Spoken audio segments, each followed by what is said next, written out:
Hello नमस्कार साथियों, कैसे हैं आप सब। तो आशा करता हूं आप लोग बहुत अच्छे होंगे, मस्त होंगे और पढ़ाई भी ज़बरदस्त कर रहे होंगे। तो दोस्तों, ये हमारा सामान्य हिंदी का 5वां प्रैक्टिस सेट है। कौन सा है? 5वां प्रैक्टिस सेट है, ठीक है।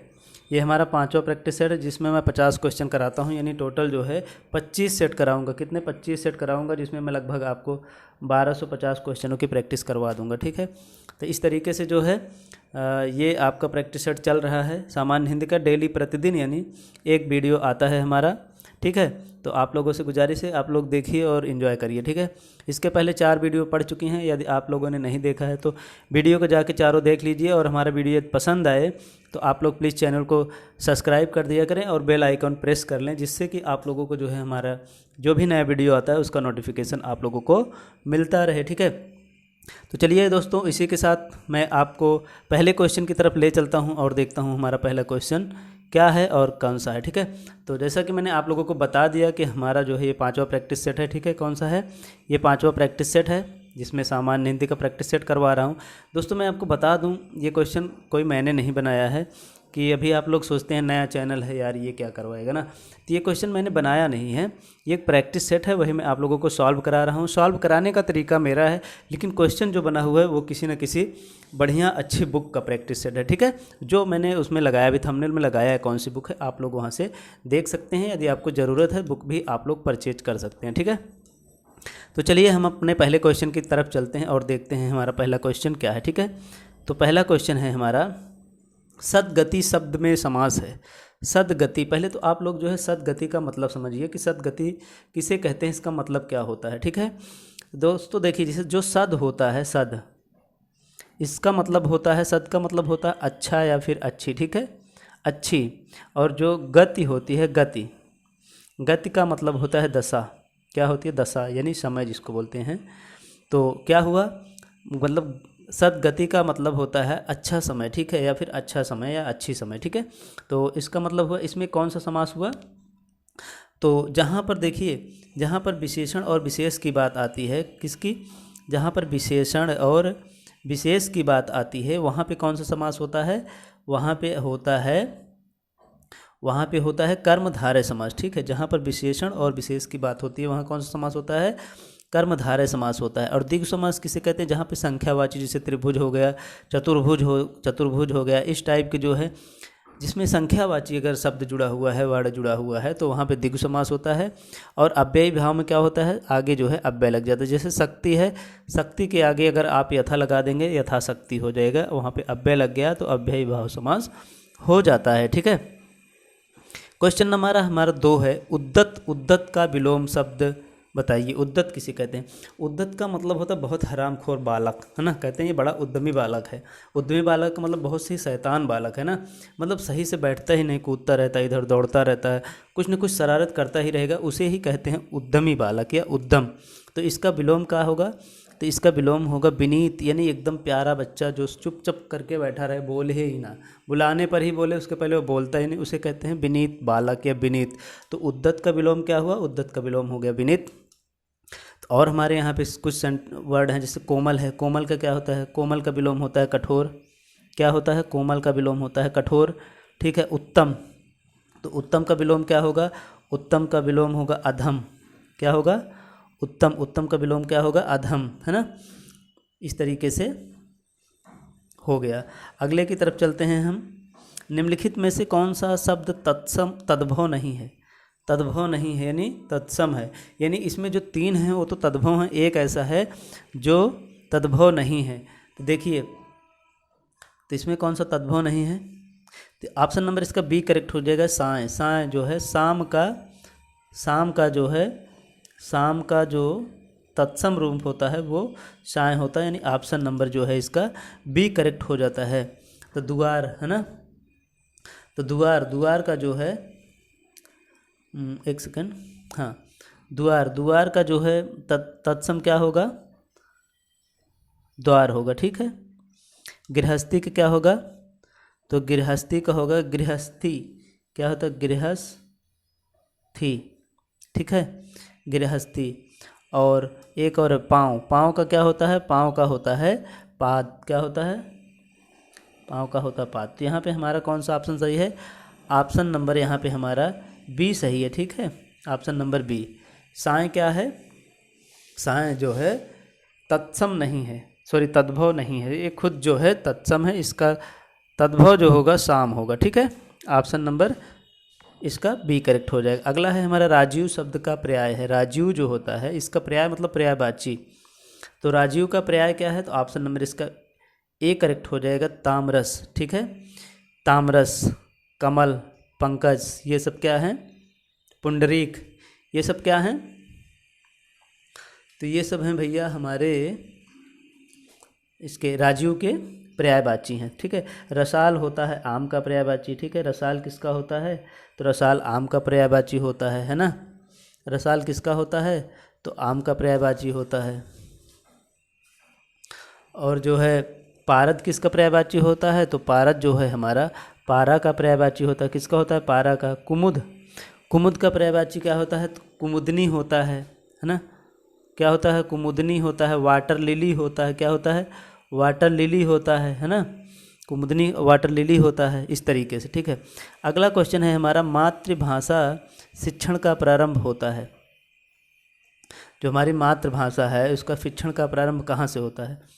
तो ऑप्शन नंबर इसका करेक्ट हो जाएगा, कहाँ से होता है? तो ऑप्शन नंबर इसका सी करेक्ट हो जाएगा। मातृभाषा शिक्षण का प्रारंभ माँ से होता है, यानी जो हमारी सबसे पहली शिक्षा होती है बोलने की, रहने की, चलने की, किसी भी तरीके की कोई शिक्षा जो हमारी होती है, मातृभाषा का जो प्रारंभ होता है वो हमारी जो माँ होती है, प्यारी माँ, वहाँ से होता है। क्योंकि हम मैक्सिमम टाइम जब इतने से छोटे से होते हैं तो माँ के पास होते हैं ना, तो जो माँ सिखाती है वही हम लोग सीख लेते हैं। तो हमारी मातृभाषा का जो प्रारंभ होता है वो हमारी प्यारी माँ से होता है, ठीक है। अगला क्वेश्चन है हमारा, हर्ष, हर्ष का विलोम बताइए। तो हर्ष का विलोम ऑप्शन नंबर जो है इसका बी करेक्ट हो जाएगा। हर्ष का विलोम विषाद होता है, ठीक है। हर्ष का विलोम क्या होता है? विषाद होता है। बाकी ये सब जो है हर्ष के पर्यायवाची हैं। खुशी हो गया, उल्लास हो गया, आनंद हो गया, ये सब हर्ष के पर्यायवाची हैं, ठीक है। हर्ष के पर्यायवाची कौन कौन सा होता है? खुशी हो गया, उल्लास हो गया, आनंद हो गया। लेकिन हर्ष का विलोम जो है वो विषाद होता है। ऑप्शन नंबर बी करेक्ट हो जाएगा। अनभिज्ञ शब्द का विलोम बताइए। देखिए, कभी भी विलोम शब्द बताने से पहले आप लोग जिस चीज़ का विलोम पूछा गया है उसका अर्थ बताइए क्या होता है। जैसे अनभिज्ञ का मतलब क्या होता है? तो अनभिज्ञ का मतलब होता है जिसको कुछ भी ना जानता हो, अज्ञानी हो, मूर्ख हो, पागल हो, है ना, बेवकूफ़ हो, उसको हम जो है अनभिज्ञ कहते हैं। तो भैया जब अनभिज्ञ मतलब मूर्ख, पागल होता है, बेवकूफ़ होता है, तो इसका विलोम क्या हो जाएगा? ऑप्शन नंबर बी करेक्ट हो जाएगा। अभिज्ञ, जो जानता हो, है ना, उसको क्या कहते हैं? अभिज्ञ। जो ना जानता हो उसको अनभिज्ञ कहते नहीं। अभी तुम बहुत अनभिज्ञ हो, अभी तुम कुछ नहीं जानते हो, अभी तुम बहुत अनभिज्ञ हो, अभी तुम कुछ जानते नहीं हो, है ना। अगला है हमारा एकल। एकल का, एकल शब्द का तद्भव रूप। एकल जो है यानी एकल, अब देखिए यहाँ से आपका एक तत्सम भी तैयार हो रहा है। एकल का मतलब होता है अकेला। अकेला जो है, अकेला हमारा जो है ये तो है तद्भव। लेकिन अगर हम अकेला का आपसे तत्सम पूछे तो आप क्या बताओगे? अकेला का तत्सम जो होता है एकल होता है। क्या होता है? एकल होता है। अकेला का तत्सम क्या होता है? एकल होता है। यानी अकेला जो है क्या है? ये तद्भव है। एकल जो है तत्सम शब्द है, ठीक है। अगले क्वेश्चन की तरफ चलते हैं हम। निम्न शब्दों में कौन सा शब्द तत्सम नहीं है, यानी तद्भव पूछ रहा है। तत्सम नहीं है यानी 3 तत्सम हैं, एक जो है तद्भव है ना। तत्सम नहीं है यानी तद्भव पूछ रहा है। तो ऑप्शन नंबर 9 का करेक्ट हो जाएगा आपका। कौन सा होगा आप बताइए? मृतिका, विकार, कपाट और कपूर। कपूर का भैया होता है कर्पूर, यानी हमारा ऑप्शन नंबर डी करेक्ट हो गया, ठीक है। कपूर का होता है कर्पूर, ठीक है। क्या होता है? कर्पूर होता है, ठीक है। एक सेकंड, थोड़ा सा मैं पेन को पतला हो। हाँ, तो चलिए क्वेश्चन नंबर 9 की तरफ थे हम।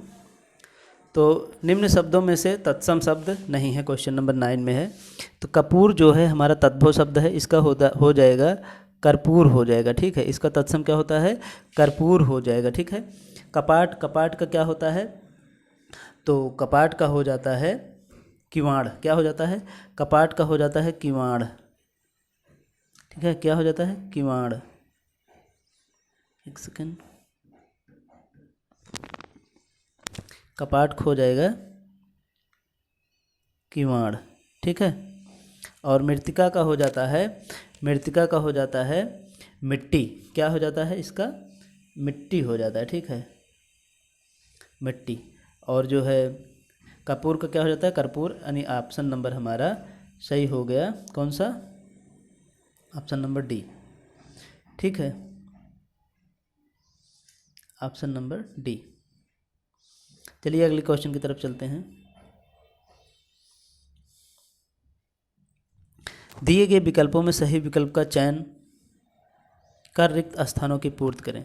शब्द के जिस रूप से यह ज्ञात होता है कि वह शब्द मानव जाति का है, पुरुष या अन्य जाति का है, संज्ञा सर्वनाम, पुरुष, जाति, लिंग। तो यहाँ पे क्या ऑप्शन नंबर इसका डी करेक्ट हो जाएगा। शब्दों के जिस रूप से हमें यह ज्ञात होता है कि वह शब्द पुरुष का है या स्त्री जाति का है, उसे लिंग कहते हैं, ठीक है। उसे पुरुष जाति का है या स्त्री जाति का है, उसे लिंग कहते हैं। तो ऑप्शन नंबर इसका डी करेक्ट हो जाएगा, ठीक है। क्या हो जाएगा? ऑप्शन नंबर डी करेक्ट हो जाएगा। अगला क्वेश्चन है हमारा क्वेश्चन नंबर 11। क्वेश्चन नंबर 11, तो 11 में है, निम्नलिखित में से कौन सा वाक्य अशुद्ध है? वह वापिस लौट आए, ठीक है, यह मुझसे नहीं हो पाएगा, अशुद्ध पूछ रहा है, ठीक है। कौन सा अशुद्ध पूछ रहा है? इसमें से कौन सा अशुद्ध है? वह गाने का अभ्यास करता है, इसमें तो कोई गलती नहीं है। प्रत्येक व्यक्ति जीना चाहता है, वह वापस लौट आए, ठीक है। ऑप्शन नंबर इसका ए करेक्ट हो जाएगा। ओघ शब्द पर्यायवाची है, जो ओघ शब्द है वो पर्यायवाची है किसका? ऑप्शन नंबर इसमें करेक्ट हो जाएगा ढेर का, ढोंग का, ढीठ का और ढेरा का। तो ओघ का पर्यायवाची ऑप्शन नंबर ए करेक्ट हो जाएगा, ढेर का, ठीक है। किसका? ऑप्शन नंबर ए करेक्ट हो जाएगा, ढेर का पर्यायवाची क्या है? ओघ, ठीक है। अगला है हमारा क्वेश्चन नंबर 13 है, निम्नलिखित में से कौन सा वाक्य अर्थ की दृष्टि से सही है? अर्थ की दृष्टि से सही है। मैं रात भर जागा, हम रात भर जागे, हमने रात भर जागा, मैंने रात भर जागा। तो मैं रात भर जागा ऑप्शन नंबर इसका ए करेक्ट हो जाएगा, ठीक है। हम का मतलब होता है हम मतलब कई लोग हो जाते हैं, मैंने सही शब्द नहीं बन रहा है, ठीक है। तो इस तरीके से ऑप्शन नंबर इसमें ए करेक्ट हो जाएगा, मैं रात भर जागा, मैं स्वयं जो है रात भर जागा। चलिए मैं थोड़ा सा आप लोगों को कुछ जानकारी देता हूँ, उसके बाद क्वेश्चन की। चलिए पेपर के लास्ट में, मतलब 50 क्वेश्चन हो जाएंगे, उसके लास्ट में मैं आप लोगों को उस चीज़ के बारे में बताऊँगा। अगला है हमारा क्वेश्चन नंबर 14 है, सुसंगत शब्द प्रयोग में कौन सा वाक्य सर्वाधिक उपयुक्त है? सुसंगत मतलब सही संगत में, सु मतलब होता है अच्छा या सही, ठीक है। क्वेश्चन नंबर 14, दुष्ट को सज़ा मिलनी चाहिए, यानी जो दुष्ट है उसको सज़ा मिलनी चाहिए। अगर मान लीजिए वो दुष्टता नहीं किया है तो आप उसको कैसे सज़ा दे सकते हो? अगला है, अपराधी को सज़ा मिलनी चाहिए, हाँ जो अपराध किया है उसको सज़ा मिलनी चाहिए। चलो आगे देखते हैं, ऑप्शन नंबर सी, अशिष्ट को सज़ा मिलनी चाहिए, जो अशिष्ट है उसको सज़ा मिलनी चाहिए, भाई उसका नेचर है।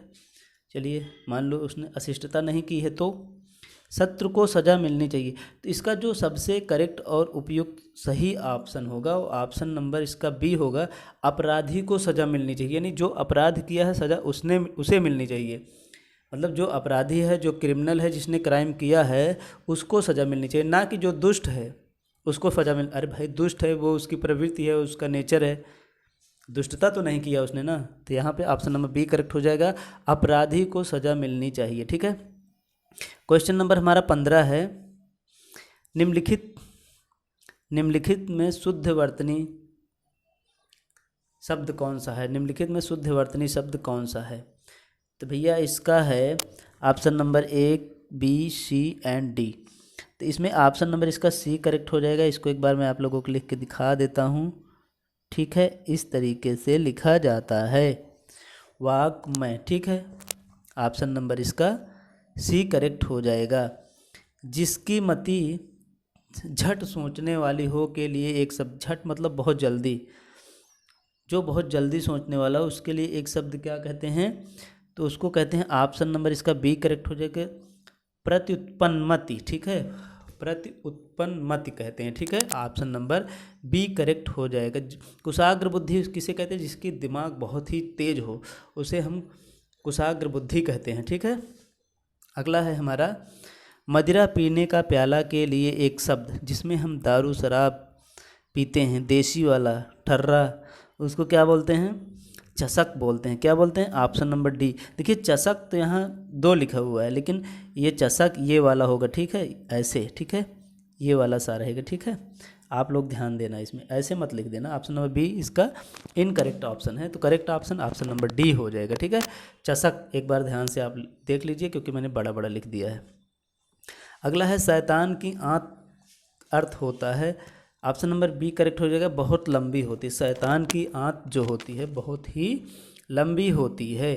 क्वेश्चन नंबर 20 की तरफ चलते हैं। किस वाक्य में पूर्ण द्विकर्मक क्रिया है? मतलब जिसमें 2 क्रिया है। किस में है? मोर नाच रहा है, मोर नाच रहा है, इसमें तो कोई, चलो ठीक है, मोर नाचने दो, मोर नाच रहा है भाई, तो है ना, मोर नाच रहा है तो नाचने दो। महेश रुग्ण हो गया है, रावण ने राम को मारा, तो यहाँ पे रावण ने राम को, कर्ता ने कर्म को, यानी एक कर्म है। ममता ने कुत्तों को रोटी खिलाई, ममता ने कुत्तों को रोटी खिलाई, कुत्ता एंड रोटी, यहाँ पे ऑप्शन नंबर डी करेक्ट हो जाएगा, ठीक है। ऑप्शन नंबर डी करेक्ट हो जाएगा। क्या हो जाएगा? ऑप्शन नंबर डी करेक्ट हो जाएगा। ममता ने कुत्तों को रोटी खिलाई, इसमें पूर्ण द्विकर्मक क्रिया का प्रयोग हुआ है, ठीक है।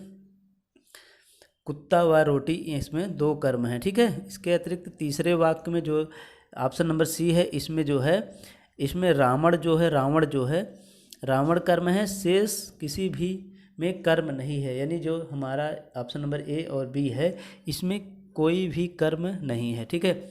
रचना की दृष्टि से क्रिया के कितने भेद होते हैं? तो रचना की दृष्टि से क्रिया के 2 भेद होते हैं। कौन कौन से होते हैं?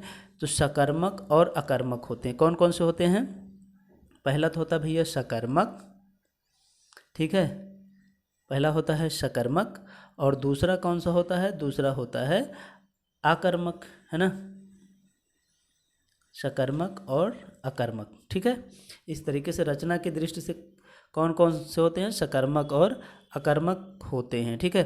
अगला है हमारे सम उपसर्ग से निष्पन्न शब्द कौन सा है, यानी जिसमें सम उपसर्ग है, वो कौन सा ऑप्शन है, ठीक है। तो ऑप्शन नंबर इसका करेक्ट हो जाएगा। पहला ऑप्शन है संस्कार, दूसरा है सामना, तीसरा है समझौता और चौथा है स्वयं। तो ऑप्शन नंबर इसका ए करेक्ट हो जाएगा, संस्कार, ठीक है। क्या करेक्ट हो जाएगा? ऑप्शन नंबर इसका ए करेक्ट हो जाएगा, संस्कार। इसमें जो कार शब्द है ये मूल शब्द है, ठीक है। जो इसमें कार शब्द है ये मूल शब्द है, और इसमें जो है सम जो है उपसर्ग लगा हुआ है, ठीक है, समधन कार यानी संस्कार, ठीक है, ठीक है। अगले क्वेश्चन की तरफ चलते हैं हम। संयोग शब्द में उपसर्ग एवं मूल कौन से हैं, ठीक है, यानी संयोग शब्द में उपसर्ग कौन सा है और मूल शब्द कौन सा है, ठीक है।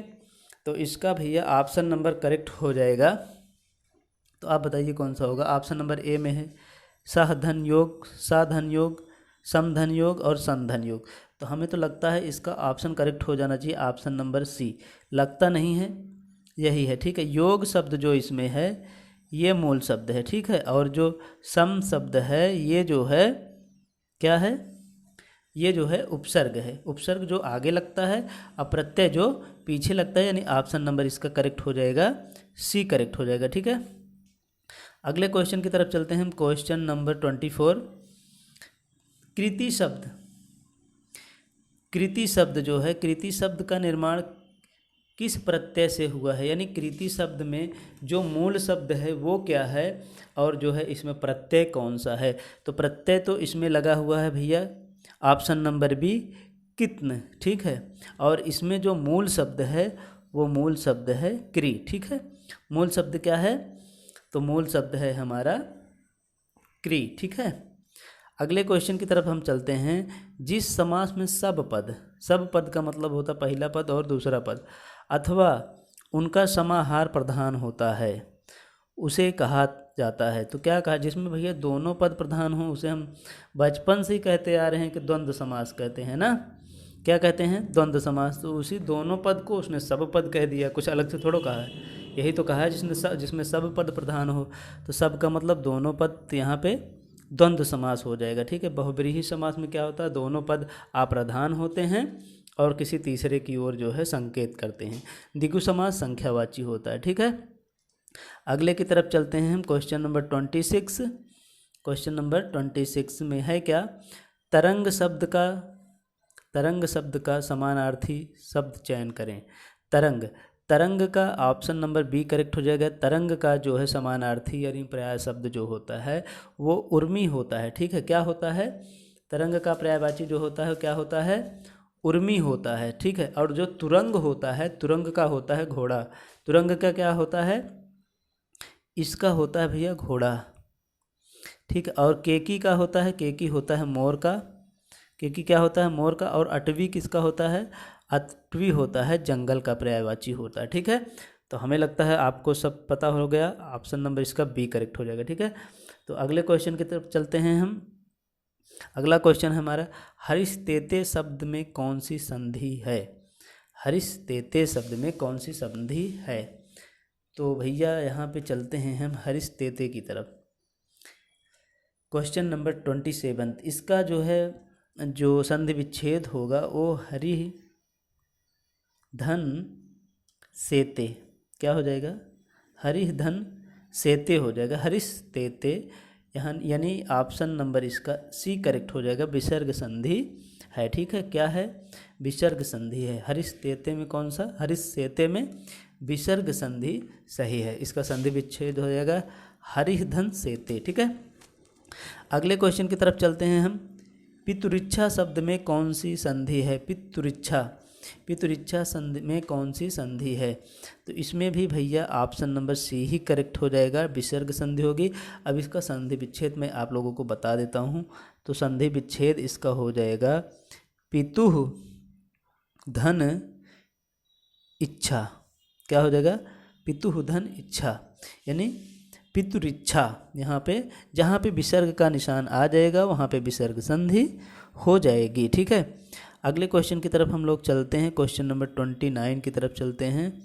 क्वेश्चन नंबर हमारा 29 क्या है, तो 29 है हमारा, दिए गए शब्दों में नित्य जो है एक वचन में प्रयोग होने वाला शब्द नहीं है। इस नहीं पे आप लोग विशेष ध्यान दीजिएगा, नहीं तो ऑप्शन नंबर आप लोग खट से एक क्लिक करेंगे और निकल जाएंगे। ठीक है, एक वचन इसमें से कौन सा, ऐसा मारेंगे और आप निकल जाएंगे। लेकिन यहाँ पे लास्ट में जो पूछा है कि नहीं है, तो ऑप्शन नंबर जो हमारा सी है, हस्ताक्षर जो है, ये हमेशा एक वचन में प्रयोग नहीं होता है, ये हमेशा बहुवचन में प्रयोग होता है। हस्ताक्षर नित्य बहुवचन में प्रयोग होता है। और जो हमारा जनता है, अच्छा पानी है, और ये अच्छा आकाश है, ये सब क्या हैं, ये सब हमारे एक वचन में प्रयोग होते हैं। जो हमारी द्रव्यवाचक चीज़ें होती हैं वो सब हमारी एक वचन चीज़ें होती हैं। ठीक है, जनता भी हमारा एक वचन है, आकाश भी हमारा एक वचन है। ठीक है, और जो हस्ताक्षर है, प्राण है, ये सब जो हैं बहुवचन में, केस हैं, ये सब हमारे जो हैं बहुवचन में प्रयोग होते हैं। अगला है हमारा, निम्न में से कौन सा शब्द पुल्लिंग नहीं है। इस नहीं पे जरूर ध्यान दीजिएगा आप लोग। ठीक है, निम्न में से कौन सा पुल्लिंग नहीं है, यानी स्त्रीलिंग है। देखिए, हीरा होता है ना, अस्त्र होता है, पीतल होता है, लेकिन यमुना जी जो हैं, यमुना जी बहता नहीं है, बहती हैं। ठीक है, तो ऑप्शन नंबर यहाँ पे डी करेक्ट हो जाएगा। ठीक है, अगले क्वेश्चन की तरफ चलते हैं। इसमें से ओ का उच्चारण स्थान कौन सा है। तो ओ का उच्चारण स्थान कौन सा है, तो भैया ओ का उच्चारण स्थान है कंठहोष्ठ। तो कैसे है, ओ कैसे बनता है, तो ओ बनते हैं भैया आ प्लस ऊ से। ठीक है, आ बोला जाता है कंठ से, ऊ बोला जाता है ओष्ठ से, है ना। तो ये क्या हो गया, कंठोष्ठ हो गया। ठीक है, इस तरीके से ये बोले जाते हैं हमारे। ओ भैया कहाँ से बोले जाते हैं, तो ओ भैया हमारे कंठोष्ठ से बोले जाते हैं। हिंदी वर्णमाला में व्यंजनों की संख्या कितनी है, यानी हमारे हिंदी वर्णमाला में व्यंजनों की संख्या कितनी है, तो 33 है। कितनी है, हिंदी वर्णमाला में व्यंजनों की संख्या 33 है। ठीक है, और स्पर्श व्यंजनों की संख्या कितनी है, स्पर्श व्यंजनों की संख्या कितनी है, तो स्पर्श व्यंजनों की संख्या 25 है। अंतस्थ व्यंजनों की संख्या 4 है, और ऊष्म व्यंजनों की संख्या भी 4 है। ठीक है, इस तरीके से आप लोगों को कुछ चीज़ें एक्स्ट्रा भी पता लग जाती हैं। ठीक है, अपनी करनी पार उतरनी का अर्थ क्या है? अपनी करनी पार उतरनी का अर्थ क्या है? ठीक है, तो इसका है बुरे कार्य करना, साधुता दिखाना। ऑप्शन नंबर सी है किसी के साथ अच्छा व्यवहार ना करना, खुद अपना किया काम का फलदायक होता है। तो हमें लगता है ऑप्शन नंबर इसका डी 100% करेक्ट होगा, जो आपको भी लग रहा होगा। लग नहीं रहा है, ऑप्शन नंबर डी ही करेक्ट है, खुद अपना काम किया काम फलदायक होता है। ठीक है, अपनी करनी पार उतरनी। ठीक है, जो आप करोगे वही आपको मिलेगा। ठीक है, तो अगला क्वेश्चन है हमारा क्वेश्चन नंबर 34। उपाय वही सही होता है जिसका लोहा विरोधी भी माने, जिसका लोहा विरोधी भी माने, उपाय वही सही होता है। तो इसमें क्या है? आधा तीतर आधा बटेर, चमत्कार को नमस्कार, जादू वही जो सर चढ़ के बोले, जादू वही जो सर चढ़ के बोले। तो ऑप्शन नंबर इसका वही करेक्ट हो जाएगा, ऑप्शन नंबर सी, जादू वही जो सर चढ़ के बोले। ठीक है, अगला है श्रोता के लिए किस सर्वनाम का प्रयोग किया जाता है? जो श्रोता होता है यानी मतलब जो सुनने वाला है, एक तो वक्ता होता है जो बोलने वाला या कहने वाला होता है, एक श्रोता होता है। तो जो मतलब जो मैं बोलूँगा मैं बोलने वाला जो है, जैसे मैं बोल रहा हूँ तो मैं क्या हुआ? मैं हुआ जो है वक्ता, बोलने वाला। श्रोता जैसे आप लोग सुन रहे हैं तो आप क्या हुए? श्रोता। तो मेरे लिए लगेगा मैं और हम लग जाएगा। क्या लग जाएगा? मेरे लिए मैं और हम लग जाएगा, और आपके लिए यानी श्रोता जो आप सुन रहे हैं तुम्हारे लिए तुम लग जाएगा और आप लग जाएगा, है ना। तो यहाँ पे मैं स्वयं हुआ और आप हमारे मध्य में हुए, एक होता है अन्य पुरुष। तो आप आ गए हमारे मध्य में, यानी मध्यम पुरुष सर्वनाम सही हो जाएगा। यहाँ पे क्या हो जाएगा? मध्यम पुरुष सर्वनाम यहाँ सही हो जाएगा। और अन्य पुरुष के लिए वह और वे लगता है। ठीक है, अन्य पुरुष के लिए क्या होता है? वह और वे। देखिए एक बार फिर से, वक्ता के लिए मैं और हम होता है, उत्तम के लिए इसको हम मैं और हमको हम उत्तम पुरुष मानते हैं। ठीक है, श्रोता के लिए तुम और आप लगता है, जिसको हम मध्यम पुरुष कहते हैं, और अन्य पुरुष के लिए वह और वे होता है। ठीक है, अगले क्वेश्चन की तरफ हम चलते हैं। दिए गए विकल्पों में सखा शब्द का समानार्थी, सखा मतलब होता है मित्र, जिसे सखी नहीं कहते हैं, उसी सखी को जो है जो पुरुषवाचक शब्द हो वो सखा होता है। ठीक है, वो स्त्रीलिंग है या पुल्लिंग है। तो सखा का जो होता है वो मित्र होता है। ठीक है, सखा का समानार्थी क्या होता है? मित्र होता है। अगला है हमारा क्वेश्चन नंबर 37। भारत की सबसे चौड़ी नदी ब्रह्मपुत्र तथा सबसे लंबी नदी गंगा है। प्रयुक्त में शब्द में सबसे क्या है? जो इसमें सबसे प्रयोग हुआ है ये क्या है? देखिए मैं आपको बता दूं, जो भारत की सबसे चौड़ी नदी, देखिए चौड़ी जो यहाँ पे है ये तो इसका विशेषता ही नहीं, ये विशेषण हुआ, लेकिन ये सबसे जो लगा हुआ है ये चौड़ी की भी विशेषता बता रहा है। मतलब चौड़ी तो है लेकिन भैया सबसे चौड़ी नदी है, तो यानी जो विशेषण की भी विशेषता बताए वहाँ पे प्राविशेषण होता है। जो विशेषता बताए उसे तो विशेषण कहते हैं, और जो विशेषण की भी विशेषता बताए उसे प्राविशेषण कहा जाता है। और जिसकी चर्चा हो यानी जिसके बारे में बात की जा रही हो उसे हम विशेष कहते हैं। ठीक है, तो हमें लगता है आप लोगों को विकल्प सारे क्लियर हो रहे हैं। अगले की तरफ चलते हैं। हम निम्नलिखित में से कौन एक विशेषण है? निम्नलिखित शब्दों में एक विशेषण है, यानी एक विशेषण है, बाकी सब कुछ और हैं। तो कुछ और क्या है मैं आपको बताऊंगा। देखो शैशव जो होता है ये भाववाचक संज्ञा हुई, मधुर क्या हुआ? ये भाववाचक, बचपन भी भाववाचक, यानी ये तीनों जो हैं ये भाववाचक संज्ञाएं हुई।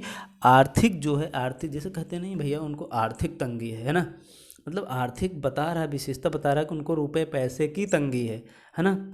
तो यहाँ पे क्या हुआ? आर्थिक जो है विशेषण हो गया है। अगला है हमारा उतर नहाए जमुन जल जो शरीर सम श्याम। यहाँ पे देखिए सम जो है, सम शब्द मिल गया है, इसी सम से हमारा खेला होगा। ठीक है, देखिए व्यतिरेक अलंकार है नहीं, क्योंकि यहाँ पे कुछ फेंका नहीं जा रहा। जहाँ पे कोई बहुत भौकाल मारा जाता है, फेंकी जाती है बातें, व्यतिरेक मतलब फेंकी जाती है बातें, वहाँ पे व्यतिरेक होता है। विभावना भी नहीं है, असंगति भी नहीं है। तो यहाँ पे होना तो चाहिए सा सी से सम जो है ना, किस में मिलता है, उपमा में मिलता है। लेकिन उपमा का जो उल्टा अलंकार होता है वो प्रतीप अलंकार होता है, ठीक है। क्या उनसा, प्रतीप।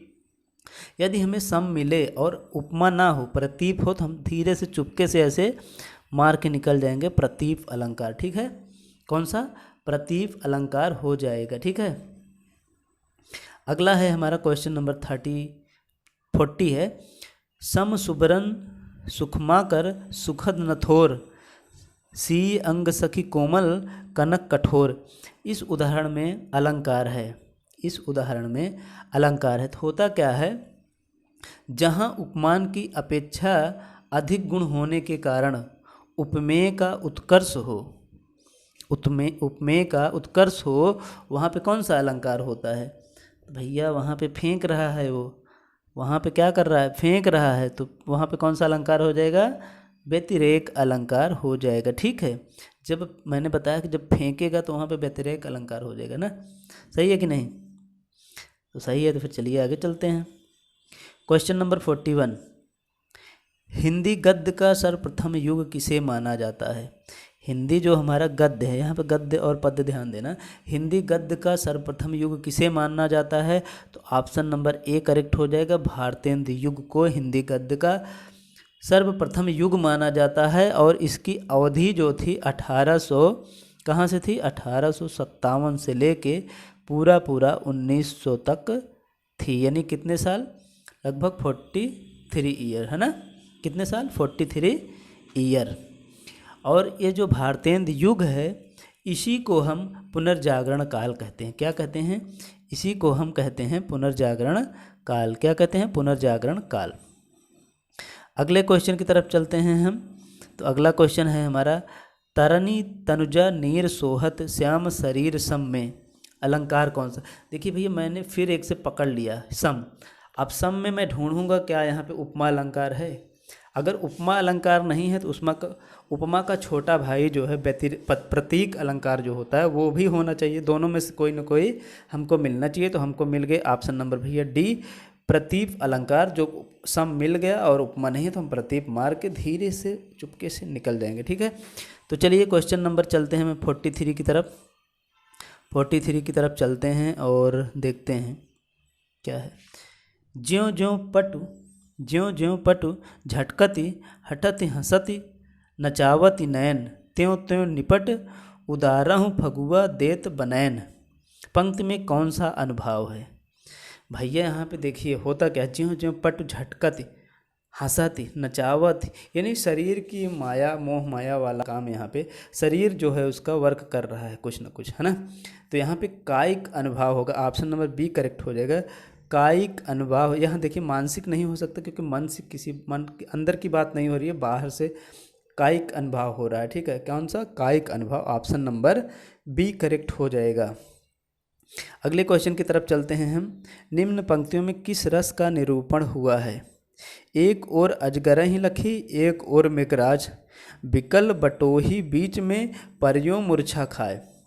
भैया अगर एक तरफ अजगर रहेगा और दूसरी तरफ मृगराज ऐसे दो सिंग टाइट करके खड़े रहेंगे और बीच में आपको अगर खड़ा करा दिया जाए तो आप क्या करेंगे, आप हंसेंगे, हा हा हा हंसेंगे, नहीं हंसेंगे ना, आप तो एकदम से आपके पसीना हो जाएगा, तो आप डर जाएंगे। यानी वहाँ पे भयानक अलंकार हो जाएगा, भयानक एकदम आपको डर लगेगा, आप चिल्लाएंगे, रोएंगे, है ना। हंसेंगे नहीं, बिल्कुल हंसेंगे नहीं, आपको हंसी तो आएगी ही नहीं। जब वहाँ से भाग आएंगे हंसी तो उसके बाद आएगी। यानी ऑप्शन नंबर इसमें ए करेक्ट हो जाएगा, भयानक रस, ठीक है। अगला है हमारा क्वेश्चन नंबर 45। मात्रा की दृष्टि से जो हमारा मात्रा होता है, जैसे मात्रा दोहा में कितना होता है, तो दोहा में होता है 13 और 11। तो वही पूछ रहा है कि दोहा के विपरीत होता है, दोहा के विपरीत क्या होगा, 11 और 13। 11 और 13 किस में होता है, ऑप्शन नंबर डी में होता है। किस में होता है, ऑप्शन नंबर डी में होता है, यानी सोरठा में होता है, ठीक है। किस में होता है, सोरठा में। अगला है हमारा, श्री गुरु चरण सरोज रज निज मन मुकुर सुधार बरनो रघुवर विमल जस जो दायक फलचार। तो यहाँ पे क्या है, तो चलिए मात्रा को हम धीरे से गिन लेते हैं, है ना। 2 3 4 5 6 7 8 9 10 11 12 13, यानी मैं तो भैया पहले पा गया 13, अब अगले में पाना है हमको 11। 2 3 4 5 6 7 8, 9, 10, 11 यानी 13 और 11 मैंने अभी आपको क्या बताया, दोहा होता है। यानी 46 में ऑप्शन नंबर ए करेक्ट हो जाएगा, दोहा होता है। ठीक है, अगले क्वेश्चन की तरफ चलते हैं, हम 47 की तरफ चलते हैं। ठीक है, 47 क्या है, तो 47 है हमारा, निम्नलिखित में से मिश्र वाक्य कौन सा है। ठीक है, मेरे आते ही वर्षा होने लगी, नहीं भैया। उसके जाने के बाद वर्षा होने लगी, नहीं ये भी नहीं है। वह घर से निकला और वर्षा होने लगी, ये तो संयुक्त वाक्य है ना, ये तो संयुक्त वाक्य है। ज्यों ही वह घर से निकला वर्षा होने लगी, ज्यों ही वह घर से निकला वर्षा होने लगी, ऑप्शन नंबर डी करेक्ट हो जाएगा। ये इसमें ज्यों जो लगा हुआ है यही इसकी पहचान है। ठीक है, और जो है संयुक्त वाक्य की पहचान है। ठीक है, और जो है संयुक्त वाक्य की पहचान है। इस तरीके से मैं छोटा छोटा आप लोगों को बीच बीच में ट्रिक देता रहूँगा, जिससे आप लोगों को कोई भी असुविधा ना हो। ठीक है, क्वेश्चन नंबर 48 की तरफ हम चलते हैं। निम्नलिखित वाक्य में कौन सा वाक्य संयुक्त वाक्य नहीं है, संयुक्त वाक्य नहीं। अभी मैंने आपको बताया संयुक्त वाक्य में और मिलता है, करो या मरो। ठीक है, वह आकर पानी पीकर चला गया। अभी इस पे हमको कुछ अगला हम देखते हैं, उसने परिश्रम किया परंतु सफल ना हो सका। तो यानी ऑप्शन नंबर इसका जो करेक्ट हो जाएगा, ऑप्शन नंबर सी करेक्ट हो जाएगा। और सी जो है वो सरल वाक्य है। ठीक है, वह पानी पीकर चला गया, इस संयुक्त वाक्य नहीं, बल्कि कौन सा वाक्य है, बल्कि सरल वाक्य है। ठीक है, ये बल्कि कौन सा वाक्य है, ये सरल वाक्य हैं। बाकी सभी जहाँ पे दो वाक्य जुड़ते हैं वहाँ संयुक्त वाक्य होता है। यहाँ परंतु से जुड़ रहा है, करो या मरो या से, और अगले ऑप्शन नंबर ए में और लगा हुआ है, जो मैंने आपको पहले बता दिया है। ठीक है, द्विवेदी युगीन रचना जय भारत के रचनाकार कौन हैं, जय भारत के रचनाकार कौन हैं, तो ऑप्शन नंबर इसका मैथिली चरण गुप्त, महावीर द्विवेदी और बाल मुकुंद, श्रीधर पाठक। तो ऑप्शन नंबर इसका ए करेक्ट हो जाएगा, मैथिली चरण गुप्त जी जो हैं जय भारत के रचनाकार हैं। ठीक है, अध्यापिका शब्द ऑप्शन नंबर क्वेश्चन नंबर 50 है, अध्यापिका शब्द का पुल्लिंग शब्द होगा। भैया अध्यापिका का पुल्लिंग किसको नहीं पता, आप बताइए। अध्यापक होता है, अध्यापक और अध्यापिका होता है ना। इस तरीके से हमारे 50 क्वेश्चन जो है समाप्त हुए। और मैंने आपको बोला था कि मैं आप लोगों को लास्ट में कुछ विशेष जानकारी दूंगा, तो उस तरफ मैं चलता हूँ। ठीक है, इन्हें भी जाने, ठीक है, किसे भी जाने। चलिए थोड़ा इनको हम करते हैं जूम, है ना, और कर लें क्या, चलो इतना कर देते हैं।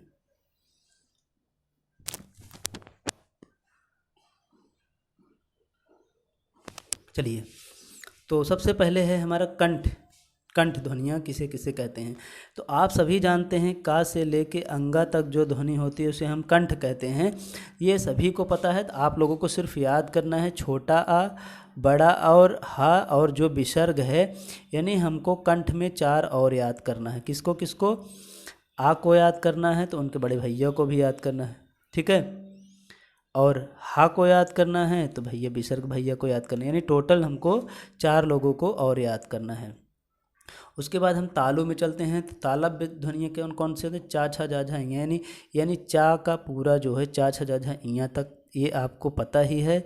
इसमें हमको याद करना है या और सा को याद करना है, और ई, छोटा ई बड़ा ई, या और सा को तालव्य ध्वनियाँ बोलते हैं। ठीक है, पूछता है, देखिए चा छा जा झा इयाँ बहुत कम पूछता है, जो पूछेगा वो यही सब पूछेगा, ई और या सा में से, या फिर आ और आ, हा और विसर्ग, ये सब कहाँ से बोले जाते हैं। तो ये आप लोगों को मैंने बता दिया कि जो है आ और बड़ा आ जो है वो कहाँ से बोला जाएगा, तो वो भैया बोला जाएगा कंठ से। तालु के बाद मूर्धा आता है। टा वर्ग को हम मूर्धा वर्ग कहते हैं, टा वर्ग को हम लोग मूर्धन्य वर्ग कहते हैं।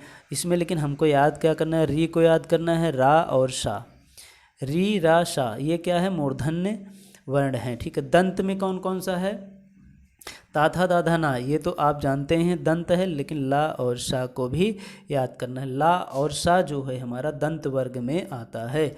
ला और सा कहाँ पे आता है, दंत वर्ग में आता है। री रा सा ये कहाँ पे आता है, तो ये मूर्धा में आता है। अब चलते हैं होस्ट की तरफ। होस्ट में क्या क्या आता है, तो होस्ट में आता है हमारा पाफा बाभा वाला वर्ग तो आता ही है, उसके अलावा होस्ट में दोनों ऊ आते हैं और वा और फा आता है, वा और फा आता है। कंठ और तालु से किसे बोले, यानी कंठ और तालु, जो कंठ और तालु मिक्स से बोले जाते हैं ए और ऐ होते हैं, ठीक है। ए और ऐ को हम कंठ तालु भी कहते हैं। कंठ होस्ट से कौन बोला जाता है, तो ओ और ओ को कंठ होस्ट से बोला जाता है। अब ये कंठ होस्ट से क्यों बोला जाता है, इसकी डिटेल वीडियो मैंने पहले बनाया हुआ, वर्णमाला पढ़ाया हुआ है, वहाँ पे आप लोग जाके एक बार वर्णमाला को एक बार ज़रूर पढ़िए, पूरा वर्णमाला आप लोगों का क्लियर हो जाएगा, ठीक है। बहुत अच्छे से पढ़ाया है, और वर्णमाला की जो प्रैक्टिस करवाया है मैंने, उसको तो आप लोग ज़रूर ही देखिएगा, क्योंकि वो बहुत ही अच्छा वीडियो बनाया मैंने, ठीक है। अगला है हमारा दंत तालु मूर्धा। तालु मूर्धा में कौन है, तालु मूर्धा में स्रा आता है और दंत मूर्धा में त्रा आता है, ठीक है। अंधस्थ व्यंजन आप लोग सभी जानते हैं 4 होते हैं, या रा ला वा होते हैं, ठीक है। ऊष्म व्यंजन भी 4 होते हैं, सा सा और हा होता है। अर्धस्वर को किसे, अर्धस्वर कितने होते हैं, तो अर्धस्वर होते हैं 2, या और वा को हम अर्धस्वर्ग कहते हैं, अर्धस्वर कहते हैं। या और वा को हम अर्धस्वर कहते हैं। ला को पार्श्विक, ये बहुत पूछा जाता है, ला और रा बहुत पूछे जाते हैं, तो ला को पार्श्विक स्वर कहते हैं, और रा का 2 नाम है, लुंठित और प्रकंपित। क्या है, रा का 2 नाम है, लुंठित भी कहते हैं और प्रकंपित भी कहते हैं। तो इस तरीके से वीडियो हमारा पूरा होता है समाप्त, ठीक है। इस तरीके से हमारा पूरा वीडियो समाप्त होता है। तो आशा करता हूँ आप लोगों को वीडियो अच्छा लगा होगा। यदि आप लोगों को वीडियो अच्छा लगता है तो प्लीज़ लाइक तो कर दिया करिए ना, इतना तो बनता है। अगर भाई कोई मतलब कुछ भी समझ लीजिए, आप लोग अगर कर रहा है काम आदमी, अगर आपको अच्छा लग रहा है तो आप लोग लाइक करिए ना। लाइक करेंगे, जितना लाइक होता है उतना वीडियो और मेहनत करने में हमको अच्छा लगता है। हमको क्या, किसी को भी अच्छा लगेगा भाई, अगर लोग पसंद करेंगे तो काम करने में बहुत मज़ा आता है, ठीक है। तो मैं आप लोगों के लिए ऐसे ही अच्छी सारी वीडियो बनाता रहूँगा, और आशा करता रहूँगा आप लोग अपना प्यार देते रहेंगे। तो चलिए वीडियो को समाप्त करते हैं, इसी के साथ वीडियो को अब समाप्त करते हैं। जय हिंद, जय भारत, ठीक है। यदि आपको चैनल हमारा अच्छा लगता है तो एक बार चैनल को सब्सक्राइब जरूर करें, ठीक है। धन्यवाद।